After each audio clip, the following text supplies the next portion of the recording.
Hi everyone, this is Berto again, and this is my channel where I share my experience as a shaman practitioner. And today I'm going to talk about emotions and meditation. I'll tell you more about why they come up in meditation sessions, as well as a few tips that you can use to work with your emotions in a healthy way when that happens.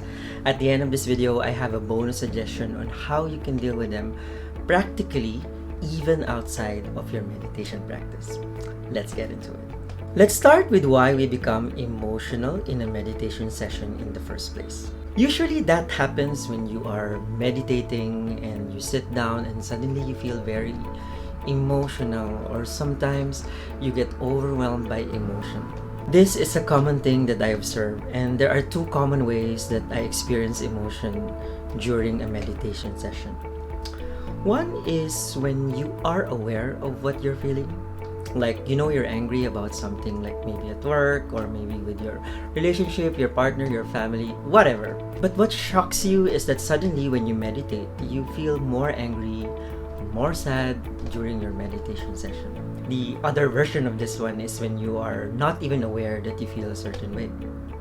When you think that you are not angry or upset about something, but suddenly when you meditate, you realize, well, hang on a minute, I'm actually angry or upset or sad, and you wonder why that is happening to me. And I'm actually more like that. When I meditate, I get a sudden rush of different emotions that I never paid attention to. Like when I meditate, suddenly I realize that a previous conversation at work or with my friends or even with my family pisses me off big time. So let me explain to you how that happens. When you are meditating, your body is relaxed, so you don't really pay attention to it. And your mind is also relaxed. It's not chit-chatting all the time. What would happen when you reach that level is that your emotions suddenly start rising up. It gets highlighted, it gets amplified, and in some cases, that's actually the only time that you even notice that your emotion is there. And actually, it's a good thing. You're finally feeling this emotion. It's actually good because that actually means you are making progress in your meditation.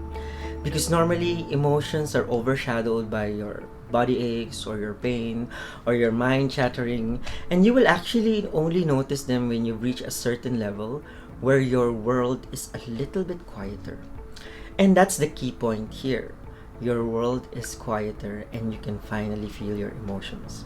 Or, like what my teacher always say, it only means that you can finally hear yourself. Which leads me to my first tip in dealing with your emotion. You just have to know that this is normal. Stop freaking out, stop overanalyzing the situation.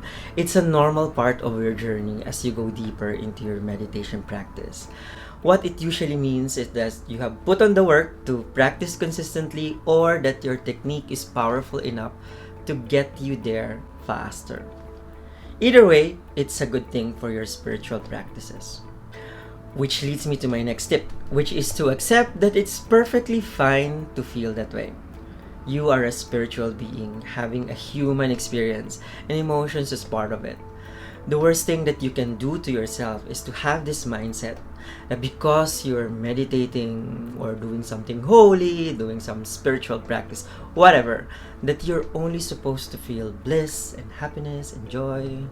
Nothing can be further from the truth. And in fact, when you deny these emotions, you are only damaging and confusing yourself instead of really, finding a way to actually heal yourself. And I know it's counterintuitive, but here in Asia, we have an old Chinese saying, a good medicine tastes bitter. And that also applies to shamanic medicine or emotional healing in general. And if you're interested in that, let me know so I can make a video of that one in the future. But for today, I just want to leave you with one last tip. For your safety, don't dwell in these emotions. Especially when you're just starting out your meditation practice and when you are alone. You have to set it aside. Yes, it's good to feel and acknowledge your emotion, but sometimes it can be a very deep emotion that should be dealt with an expert or somebody who can guide you, like a meditation teacher or a coach or even a licensed therapist. This is just in case these feelings actually stems from a very traumatic experience. Emotions can be a powerful and sometimes explosive force, so we need to handle it with care. Instead, what I would do is just to write this down in a notebook or a piece of paper.